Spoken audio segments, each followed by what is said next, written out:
सिक्किम की ऊंची पहाड़ियों में बसे नाथू ला पास की तरफ जाने वाला रास्ता भारत के सबसे कठिन रास्तों में गिना जाता है। वहां मौसम कब बदल जाए कोई नहीं जानता। कभी तेज धूप होती है तो कुछ ही मिनट बाद घना कोहरा पूरी सड़क को ढक लेता है। उसी रास्ते पर 30 साल का ट्रक ड्राइवर रवि अपनी कंपनी का सामान लेकर जा रहा था। रवि उत्तराखंड का रहने वाला था और पिछले 10 साल से पहाड़ी रास्तों पर ट्रक चला रहा था। उसने बर्फ, बारिश, भूस्खलन और तूफान सब देखा था, लेकिन उस रात उसके साथ जो हुआ उसे वह कभी नहीं भूल पाया। शाम के करीब 5 बजे उसने गंगटोक से अपना ट्रक आगे बढ़ाया। ट्रक में सेना के लिए खाने का सामान और जरूरी मशीनों के कुछ पार्ट्स थे, जिन्हें अगले दिन सुबह तक पहुंचाना था। रवि जानता था कि देर होने पर पूरी सप्लाई रुक सकती है, इसलिए उसने सावधानी के साथ यात्रा शुरू की। मौसम विभाग ने हल्की बर्फबारी की चेतावनी दी थी, लेकिन रास्ता खुला था। सड़क के दोनों तरफ ऊंचे पहाड़ थे और नीचे गहरी खाई दिखाई देती थी। कुछ जगहों पर सेना की चौकियां थीं, जहां जवान हर आने जाने वाले वाहन का रिकॉर्ड रखते थे। रवि ने चाय पी और आगे बढ़ गया। जैसे जैसे ऊंचाई बढ़ रही थी, ठंड भी बढ़ती जा रही थी। रात के करीब 8 बजे अचानक तेज हवा चलने लगी और कुछ ही मिनटों में बर्फ गिरने लगी। पहले तो रवि ने सोचा कि यह सामान्य बर्फबारी है, लेकिन धीरे धीरे बर्फ इतनी तेज हो गई कि सामने 10 मीटर तक भी कुछ दिखाई नहीं दे रहा था।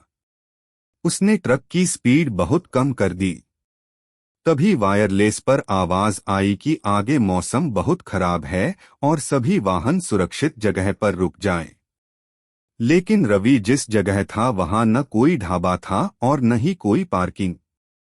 पीछे लौटना भी मुश्किल था। उसने धीरे धीरे ट्रक आगे बढ़ाया ताकि किसी चौड़ी जगह पर रुक सके। अचानक सड़क पर गिरे पत्थरों का ढेर दिखाई दिया। उसने तुरंत ब्रेक लगाया और ट्रक रुक गया। अगर 1 सेकंड की भी देर होती तो ट्रक सीधे खाई में जा सकता था। रवि ने गहरी सांस ली और बाहर उतरकर देखा। तभी उसे महसूस हुआ कि मोबाइल में बिल्कुल नेटवर्क नहीं है। चारों तरफ सिर्फ बर्फ थी और हवा की डरावनी आवाज सुनाई दे रही थी।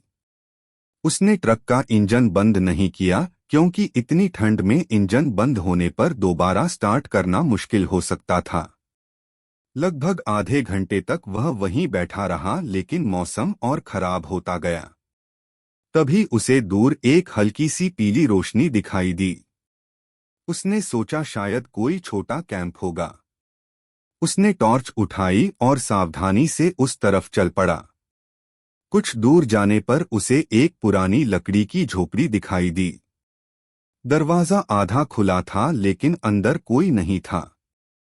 वहां एक पुराना चूल्हा था जिसमें राख पड़ी थी, जैसे कई साल पहले किसी ने आग जलाई हो। रवि ने आवाज लगाई, लेकिन कोई जवाब नहीं मिला।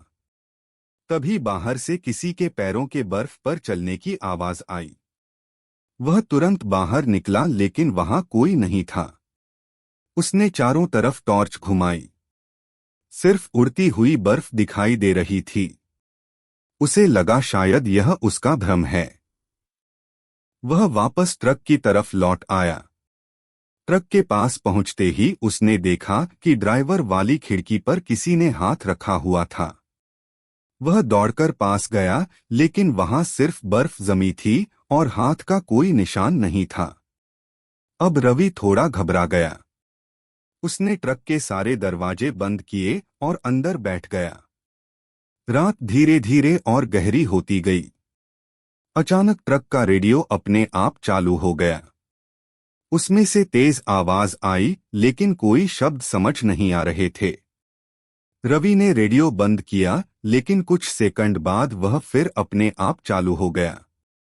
तभी इंजन की लाइट एक बार जली और बुझ गई। बाहर हवा की आवाज और तेज हो गई। रवि ने भगवान का नाम लिया और सीट पर बैठा रहा।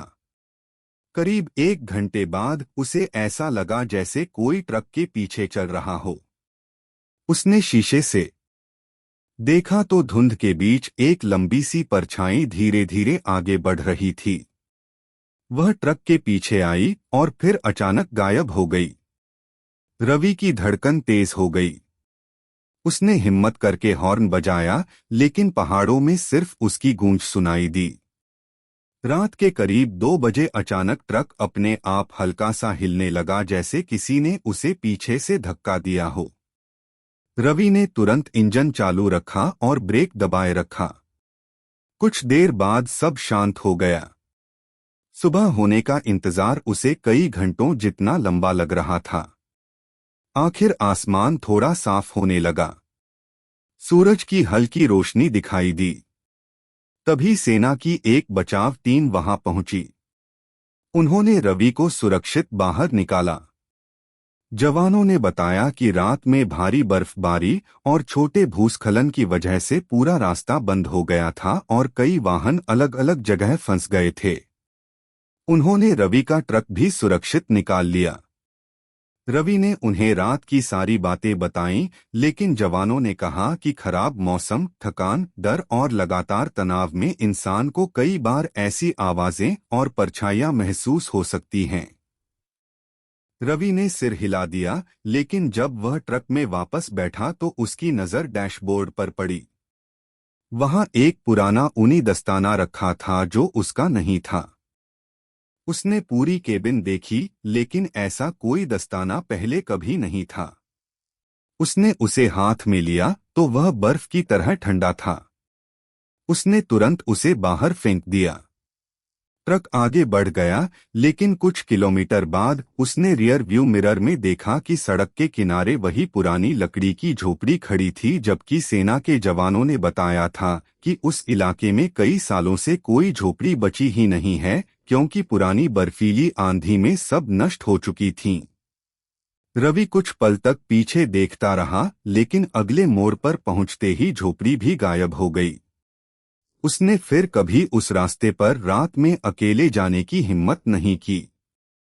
आज भी जब नए ट्रक ड्राइवर उससे नाथूला के रास्ते के बारे में पूछते हैं, तो वह सिर्फ इतना कहता है कि पहाड़ों का सम्मान करो, क्योंकि वहां मौसम से लड़ना इंसान के बस में है, लेकिन हर चीज की वजह इंसान हमेशा नहीं समझ पाता।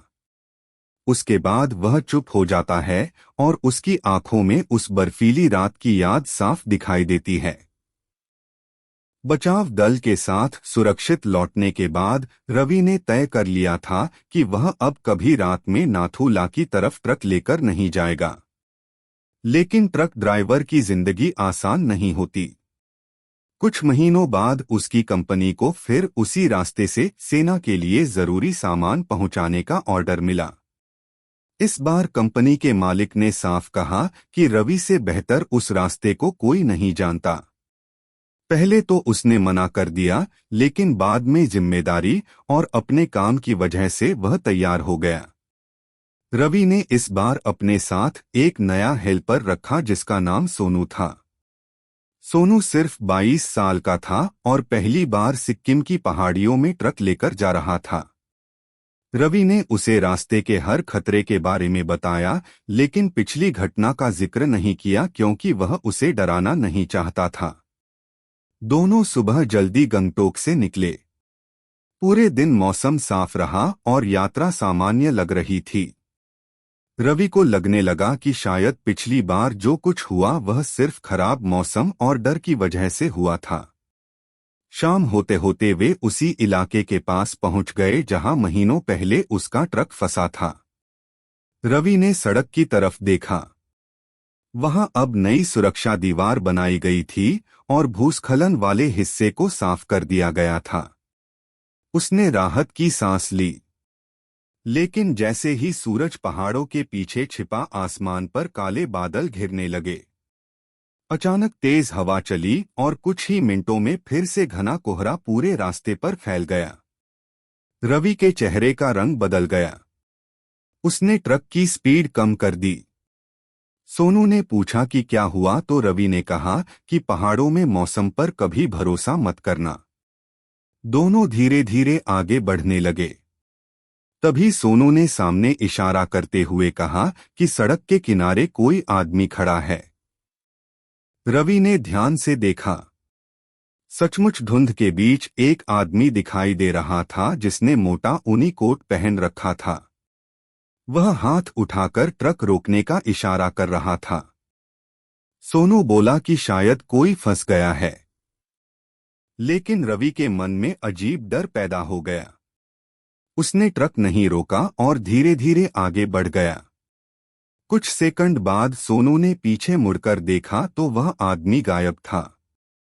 सड़क पूरी तरह खाली थी। दोनों ने एक दूसरे की तरफ देखा लेकिन कुछ नहीं बोले। रात करीब 9 बजे वे एक सेना की चौकी पर पहुंचे। वहां जवानों ने उन्हें चाय दी और मौसम साफ होने का इंतजार करने को कहा। बातचीत के दौरान रवि ने हिम्मत करके उस आदमी के बारे में पूछा। एक बुजुर्ग जवान कुछ देर चुप रहा, फिर बोला कि कई ड्राइवर इस इलाके में रात के समय किसी आदमी के दिखने की बात करते हैं, लेकिन जब खोज की जाती है तो वहां कोई नहीं मिलता। जवान ने मुस्कुराकर कहा कि शायद कोहरा आंखों के साथ खेल करता है। यह सुनकर रवि को थोड़ी राहत मिली, लेकिन उसके मन का डर खत्म नहीं हुआ। मौसम थोड़ा ठीक होने पर दोनों फिर निकल पड़े। रास्ता शांत था। अचानक ट्रक के जीपीएस ने काम करना बंद कर दिया। स्क्रीन पूरी तरह काली हो गई। उसी समय इंजन की आवाज भी बदलने लगी। रवि ने ट्रक रोका और नीचे उतरकर देखा, लेकिन सब ठीक था। तभी सोनू ने डरते हुए कहा कि ट्रक के पीछे कोई खड़ा है। रवि तुरंत पलटा, लेकिन वहां सिर्फ धुंध थी। अगले ही पल ट्रक के पीछे से किसी के धीरे धीरे चलने की आवाज आने लगी। दोनों ने टॉर्च जलाई, लेकिन कुछ दिखाई नहीं दिया। हवा अचानक बिल्कुल शांत हो गई। इतनी शांति थी कि दोनों की सांसों की आवाज भी साफ सुनाई दे रही थी। तभी ट्रक के केबिन के अंदर रखा पुराना रेडियो अपने आप चालू हो गया। इस बार उसमें सिर्फ एक आवाज आई जो बहुत धीमी थी।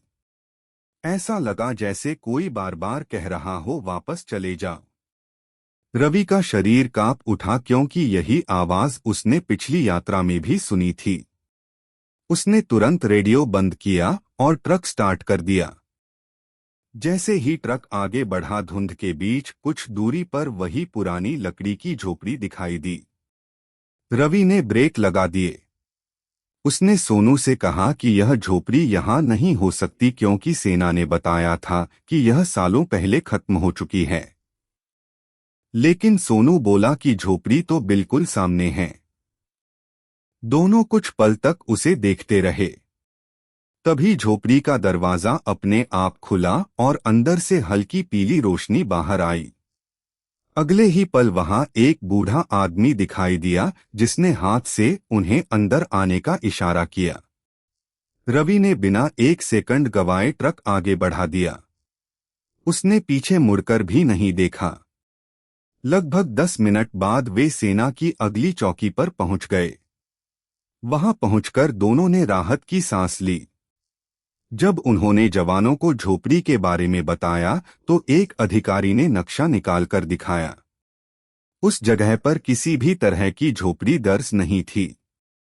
अधिकारी ने कहा कि अगर चाहो तो सुबह उजाला होने पर हम वहां चलकर देखेंगे। अगले दिन सुबह पूरी टीम उस जगह पहुंची। वहां सिर्फ बर्फ, पत्थर और हवा थी। झोपड़ी का कोई निशान नहीं था। लेकिन रवि की नजर अचानक जमीन पर पड़ी। बर्फ के ऊपर एक जोड़ी पुराने जूतों के निशान बने हुए थे। हैरानी की बात यह थी कि वे निशान कहीं से आते नहीं थे। वे सिर्फ वहीं से शुरू होते थे और सीधे खाई के किनारे जाकर खत्म हो जाते थे। उनके आगे कोई निशान नहीं था। रवि और सोनू एक दूसरे को देखते रह गए। अधिकारी ने कहा कि शायद हवा की वजह से बाकी निशान मिट गए होंगे, लेकिन रवि के मन में सवाल अब पहले से भी ज्यादा बढ़ चुके थे। उसे अब यकीन होने लगा था कि उस पहाड़ में कोई ऐसा राज छिपा है जिसे आज तक कोई समझ नहीं पाया। रवि ने उस दिन के बाद तय कर लिया था कि वह उस रहस्यमय जगह के बारे में सच जाने बिना चैन से नहीं बैठेगा। अगले कुछ दिनों तक वह गंगटोक में ही रुका रहा। हर बार जब वह आंखें बंद करता तो उसे वही पुरानी लकड़ी की झोपड़ी और बर्फ में खत्म हो जाने वाले पैरों के निशान याद आते। आखिर उसने फैसला किया कि वह उस इलाके के पुराने लोगों से बात करेगा। सबसे पहले वह एक छोटे से गांव पहुंचा जो नाथूला जाने वाले रास्ते से कुछ किलोमीटर दूर था। वहां उसकी मुलाकात 70 साल के एक बुजुर्ग तेंजिंग से हुई। तेंजिंग ने पूरी बात ध्यान से सुनी लेकिन कुछ देर तक चुप रहा। फिर उसने धीरे से कहा कि बहुत साल पहले उस पहाड़ पर एक छोटा आराम घर हुआ करता था जहां ट्रक ड्राइवर और सेना के लोग मौसम खराब होने पर रुक जाते थे। एक सर्द रात अचानक बहुत बड़ा हिमस्खलन हुआ। बर्फ की मोटी परत ने उस आराम घर को पूरी तरह दबा दिया। अंदर मौजूद कई लोग कभी वापस नहीं मिले। कई दिनों तक खोज चली लेकिन सिर्फ कुछ सामान मिला। उसके बाद उस जगह को हमेशा के लिए बंद कर दिया गया। रवि ने पूछा कि क्या वही झोपड़ी थी जो उसने देखी। तेंजिंग ने सीधा जवाब नहीं दिया। उसने सिर्फ इतना कहा कि पहाड़ अपने अंदर बहुत सी बातें छिपाकर रखते हैं। कुछ बातें इंसान जान लेता है और कुछ कभी नहीं जान पाता। यह सुनकर रवि और भी बेचैन हो गया। उसने तय किया कि अगली बार जब वह उस रास्ते से जाएगा तो दिन के उजाले में उस जगह को ध्यान से देखेगा। कुछ हफ्तों बाद फिर उसे उसी रास्ते पर जाना पड़ा। इस बार मौसम साफ था और सूरज की रोशनी पहाड़ों पर चमक रही थी। जैसे ही वह उस जगह पहुंचा उसने ट्रक सड़क के किनारे रोक दिया। सोनू भी उसके साथ था। दोनों नीचे उतरे और धीरे धीरे उस दिशा में चलने लगे जहां रात को झोपड़ी दिखाई दी थी। वहां सिर्फ बड़े बड़े पत्थर और जमी हुई बर्फ थी। अचानक सोनू की नजर एक लोहे की जंग लगी प्लेट पर पड़ी जो आधी बर्फ में दबी हुई थी। दोनों ने मिलकर उसे बाहर निकाला। उस पर धुंधले अक्षरों में लिखा था विश्राम स्थल। रवि का दिल तेज धड़कने लगा। इसका मतलब तेंजिंग की बात सच थी। वहां कभी सच में एक आराम घर था। तभी सोनू को पास ही मिट्टी में दबा हुआ एक पुराना टिफिन और टूटा हुआ लालटेन मिला। दोनों समझ गए कि यहां कभी लोग रहते थे। तभी अचानक मौसम बदलने लगा। कुछ ही मिनटों में तेज हवा चलने लगी और घना कोहरा चारों तरफ फैल गया। रवि ने कहा कि हमें तुरंत ट्रक की तरफ लौटना चाहिए। लेकिन जैसे ही दोनों वापस मुड़े उन्हें लगा कि रास्ता बदल गया है। जिस दिशा से वे आए थे वहां अब सिर्फ सफेद धुंध थी। दोनों ने कई बार इधर-उधर देखने की कोशिश की लेकिन ट्रक कहीं दिखाई नहीं दे रहा था। तभी उन्हें दूर से किसी ट्रक के इंजन की आवाज सुनाई दी। आवाज धीरे धीरे पास आने लगी लेकिन सड़क दिखाई नहीं दे रही थी। कुछ सेकंड बाद धुंध के बीच एक पुराना हरे रंग का ट्रक नजर आया। उसकी हेडलाइट जल रही थी लेकिन ड्राइवर की सीट खाली थी। ट्रक बहुत धीरे धीरे उनकी तरफ आया और उनके सामने आकर रुक गया। रवि और सोनू डर के मारे वहीं खड़े रह गए। अगले ही पल ट्रक का हॉर्न अपने आप बजा। फिर केबिन का दरवाजा धीरे धीरे खुल गया जैसे कोई उन्हें अंदर बुला रहा हो। रवि ने हिम्मत करके एक कदम आगे बढ़ाया। तभी उसे केबिन के अंदर डैशबोर्ड पर एक पुरानी डायरी दिखाई दी। उसने जल्दी से डायरी उठाई और उसी समय तेज हवा का झोंका आया। पूरा ट्रक धुंध में गायब हो गया। रवि और सोनू ने घबराकर पीछे देखा तो उनका अपना ट्रक कुछ ही दूरी पर खड़ा था, जैसे कुछ हुआ ही न हो। दोनों दौड़कर अपने ट्रक में बैठे और तुरंत वहां से निकल गए।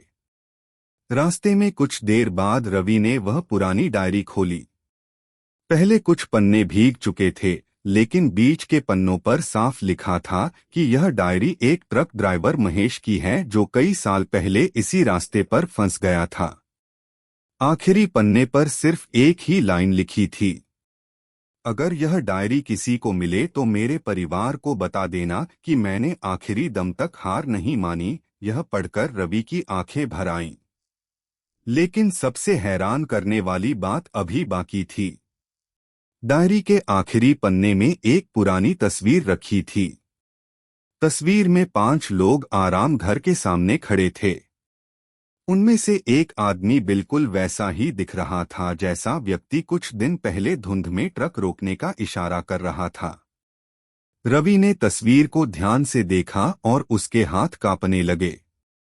उसे समझ आ गया कि यह रहस्य अभी खत्म नहीं हुआ है, बल्कि अब उसकी असली शुरुआत हुई है।